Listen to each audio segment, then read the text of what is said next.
ایک مرتبہ حضرت اسرائیل علیہ السلام ملک الموت حضور اقدس صلی اللہ علیہ وسلم کے گھر تشریف لائے اور باہر آواز دی، یا رسول اللہ صلی اللہ علیہ وسلم، آپ کو میرا سلام، اگر اجازت ہو تو میں اندر داخل ہو جاؤں۔ حضرت فاطمہ رضی اللہ تعالی عنہا اور حضرت عائشہ صدیقہ رضی اللہ تعالی عنہا وعلیکم السلام کہا۔ حضور اقدس صلی اللہ علیہ وسلم سے اسرائیل نے عرض کی، اے رسول خدا صلی اللہ علیہ وسلم، مجھے رب کائنات نے حکم دیا ہے اگر میرا محبوب تم کو گھر کے اندر آنے کی اجازت دے تو اندر چلے جانا، ورنہ میرے پاس واپس آ جانا۔ کیا میں اندر آ جاؤں؟ اور حضرت موسیٰ علیہ السلام نے حضرت اسرائیل علیہ السلام کو تھپڑ کیوں مارا تھا؟ حضرت اسرائیل علیہ السلام کو حضرت موسیٰ علیہ السلام کی طرف انسانی صورت میں بھیجا گیا تھا۔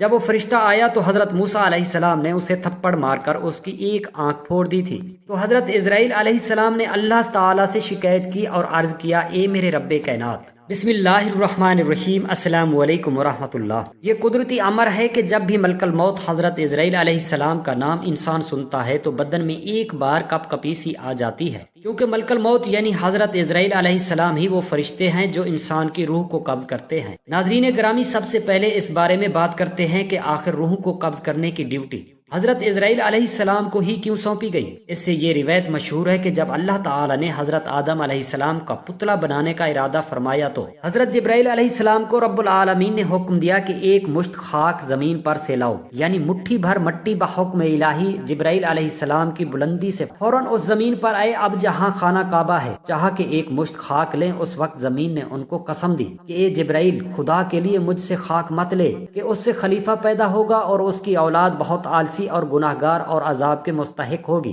میں مسکین خاک ہوں، عذاب خدا کی طاقت اور تحمل نہیں رکھتی ہوں۔ اس بات کو سن کر حضرت جبرائیل علیہ السلام مٹی لیے بغیر واپس آ گئے۔ اسی طرح سے جبرائیل علیہ السلام لوٹ گئے اور میکائیل اور اسرافیل علیہ السلام سے بھی یہ کام انجام نہ پہنچا۔ تب حضرت اسرائیل علیہ السلام کو بھیجا گیا، ان کو بھی زمین نے منع کیا، انہوں نے نہ مانا اور کہا، اے مٹی، تو جس کی قسم دیتی ہے میں اس کے حکم سے آیا ہوں، میں اس کی نافرمانی نہیں کروں گا، تجھ کو لے کر ہی جاؤں گا۔ پس اسرائیل علیہ السلام نے ہاتھ نکال کر ایک مٹھی بھر خاک اسی زمین سے لے لی اور لے کر عالم بالا پر چلے گئے اور عرض کی، اے اللہ، تو دنا ہے، میں نے یہ مٹی حاصل کر لی ہے۔ تب اللہ تعالیٰ نے فرمایا، اے اسرائیل علیہ السلام، میں اس مٹی سے زمین پر ایک خلیفہ پیدا کروں گا اور اس کی جان قبض کرنے کے لیے تجھی کو مقرر کروں گا۔ تب حضرت اسرائیل علیہ السلام نے معذرت کے ساتھ عرض کیا، یا رب تعالیٰ، تیرے بندے میرے دشمن ہو جائیں گے اور گالیاں دیں گے۔ اللہ تعالیٰ نے فرمایا، اے اسرائیل، تو غم مت کر، میں خالق مخلوقات ہوں، ہر ایک کی موت کا سبب بھی میں پیدا کروں گا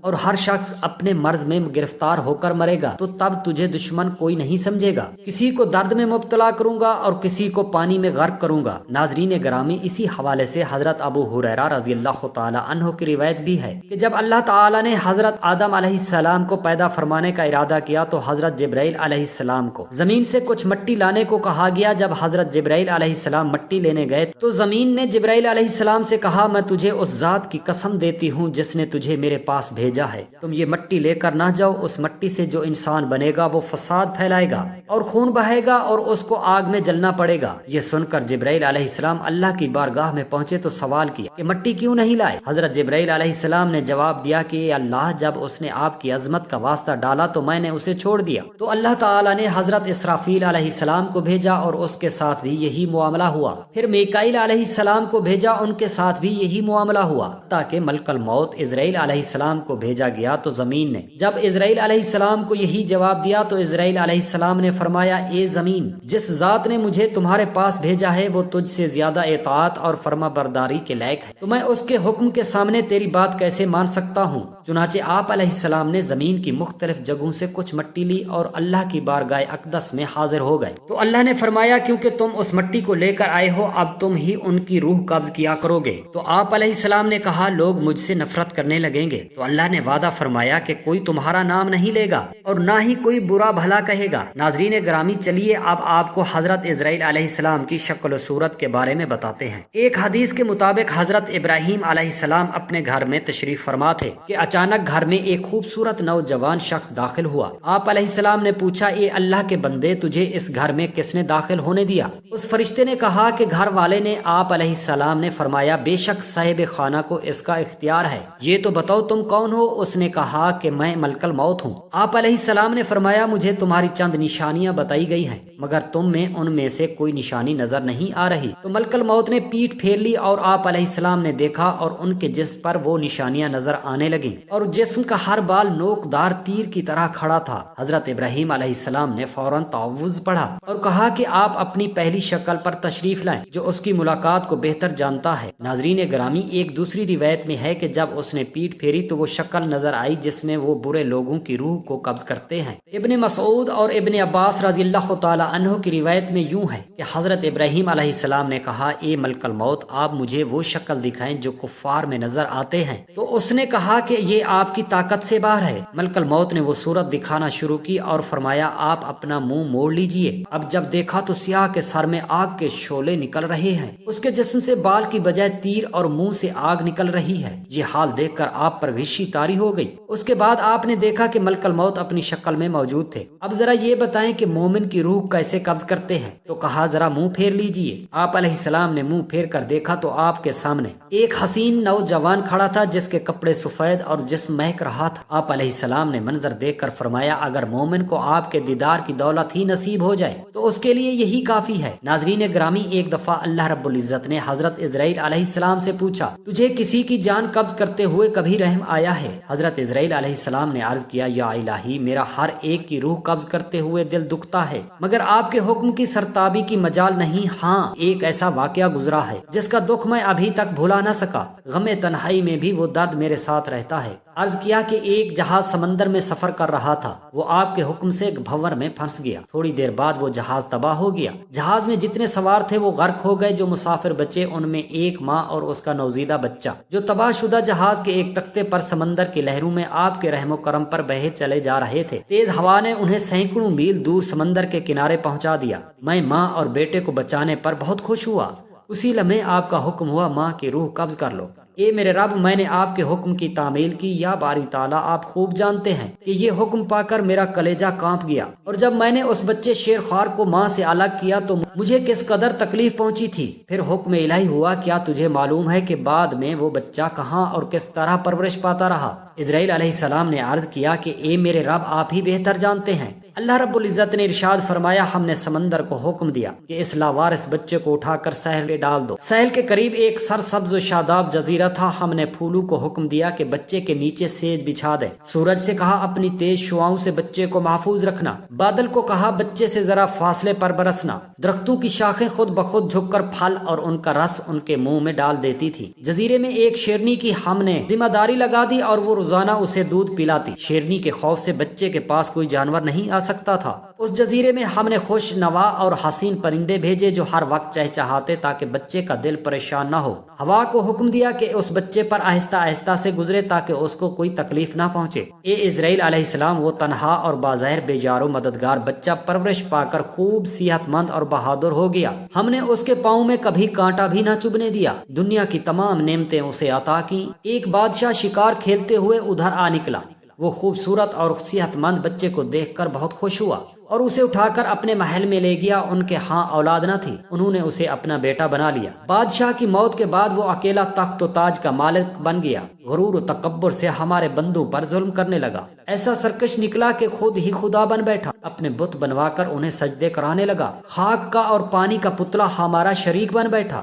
آخر ہم نے اس کی بہتری کے لیے اپنے خلیل ابراہیم کو اس کے پاس بھیجا، ظالم نے ہمارے پیارے کو بھی آگ میں پھینک دیا۔ اے اسرائیل علیہ السلام، اس بچے نے میرا کیا شکریہ ادا کیا۔ وہ بچہ نمرود بن کر اس وقت ایک بڑے ملک کا بادشاہ بن بیٹھا، اور اسی نے میرے خلیل ابراہیم علیہ السلام کو آگ کے الاؤ میں جھونکا ہے، اور اب خدائی دعویٰ کر کے لوگوں کو میری راہ سے ہٹاتا ہے اور حکم نہ ماننے والوں کو سخت سزا دیتا ہے۔ اسرائیل علیہ السلام نے عرض کیا اے مخلوقات کے خالق، میں اس کے سرکش بچے کی حالت سے بے خبر ہونے کی وجہ سے دل میں خیال اور ملال لاتا رہا۔ آپ کے راز آپ ہی جانتے ہیں۔ ناظرین، حدیث پاک میں حضرت اسرائیل علیہ السلام کا ایک واقعہ ملتا ہے جو کہ حضرت موسیٰ علیہ السلام ملکل موت کو تھپڑ مارنے کے حوالے سے ہے۔ اس حوالے سے حضرت ابو ہریرہ رضی اللہ تعالی عنہ فرماتے ہیں کہ ملکل موت کے فرشتے کو حضرت موسیٰ علیہ السلام کی طرف انسانی صورت میں بھیجا گیا۔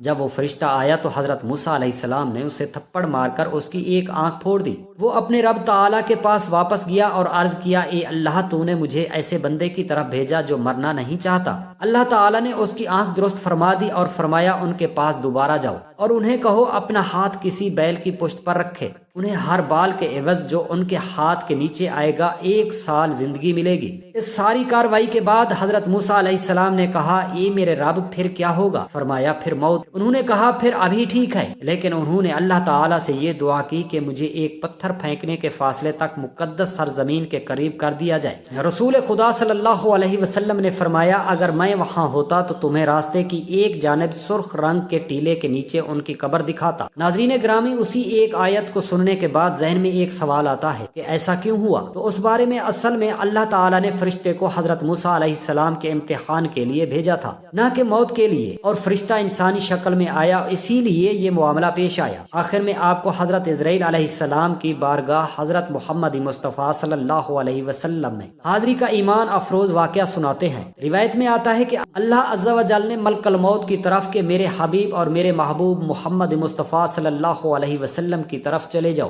اور انتہائی خوبصورت شکل اختیار کر کے حاضری دینا اور آپ کی روح قبض کرنے میں بہت زیادہ نرمی سے کام لینا۔ پس حضرت ملک الموت زمین پر اتر آئے، ایک عرابی کی طرح آپ صلی اللہ علیہ وسلم کے دروازے پر آ کر کھڑے ہو گئے، پھر عرض کرنے لگے، السلام علیکم، اے نبوت کے گھر والوں، کیا مجھے اندر آنے کی اجازت ہے؟ حضرت عائشہ رضی اللہ تعالی عنہا حضرت فاطمہ رضی اللہ تعالی عنہا سے کہا، آدمی کو جواب دو۔ تو حضرت فاطمہ رضی اللہ تعالی عنہا نے کہا، اے اللہ کے بندے، اللہ تجھے ہر قدم پر اجر عطا فرمائے۔ رسول خدا صلی اللہ علیہ وسلم کو اپنی جان کا خیال ہے۔ اس نے دوبارہ صدا دی تو حضرت عائشہ رضی اللہ تعالی عنہا نے کہا، حضرت عائشہ رضی اللہ تعالی عنہا نے حضرت فاطمہ رضی اللہ تعالی عنہا سے کہا، اس بندے کو جواب دو۔ حضرت فاطمہ رضی اللہ تعالی عنہا نے کہا، اے اللہ کے بندے، اللہ تجھ پر ہر قدم پر اجر عطا فرمائے۔ رسول خدا صلی اللہ علیہ وسلم اپنے نفس میں مشغول ہیں۔ تھوڑی دیر گزرنے کے بعد اس نے پھر صدا دی، کیا میں داخل ہو سکتا ہوں؟ مجھے ضرور داخل ہونا ہے۔ تو رسول خدا صلی اللہ علیہ وسلم نے حضرت اسرائیل علیہ السلام کی آواز سن لی۔ فرمایا، اے فاطمہ، دروازے پر کون ہے؟ انہوں نے عرض کی، اے اللہ کے رسول، ایک آدمی دروازے پر اندر آنے کی اجازت طلب کر رہا ہے۔ ہم نے اسے 2 مرتبہ جواب دیا تو اس نے تیسری بار صدا دی، جس سے میری ٹانگیں کانپنے لگی ہیں۔ رسول خدا صلی اللہ علیہ وسلم نے فرمایا، اے میری فاطمہ بیٹی، کیا تو جانتی ہے دروازے پر کون ہے؟ یہ لذتوں کو ختم کرنے والا ہے، جماعتوں کو بکھیرنے والا ہے، یہ عورتوں کو بیوہ کرنے والا ہے، بچوں کو یتیم کرنے والا ہے، یہ گھروں کو بے آباد اور قبروں کو آباد کرنے والا ہے، یہ ملک الموت ہے۔ پھر فرمایا، اے ملک الموت، اللہ آپ پر رحم کرے، گھر میں داخل ہو جاؤ۔ بس پھر ملک الموت رسول خدا صلی اللہ علیہ وسلم کی بارگاہ اقدس میں حاضر ہوئے تو رسول خدا صلی اللہ علیہ وآلہ وصحابہ وسلم نے فرمایا، اے ملک الموت، تم صرف میری زیارت کرنے آئے ہو یا جان قبض کرنے کے لیے؟ ملک الموت نے عرض کی، یا رسول اللہ صلی اللہ علیہ وسلم، میں دونوں کام کرنے کے لیے آپ کے پاس حاضر ہوا ہوں۔ مجھے اللہ تعالیٰ نے حکم دیا ہے کہ میں آپ کی اجازت کے بغیر آپ کے گھر داخل نہ ہوں اور آپ کی روح آپ کی اجازت کے بغیر نہ لوں۔ اگر آپ اجازت دیں تو ٹھیک ہے، ورنہ میں اپنے رب کے پاس لوٹ جاؤں۔ ناظرین گرامی، یہ شان اللہ کے محبوب حضرت محمد مصطفیٰ صلی اللہ علیہ وآلہ وصحابہ وسلم کی۔ ان کے جسم انور سے روح قبض کرنا تو درکنار، ان کی اجازت کے بغیر ان کے گھر میں بھی فرشتے داخل نہ ہو سکتے تھے۔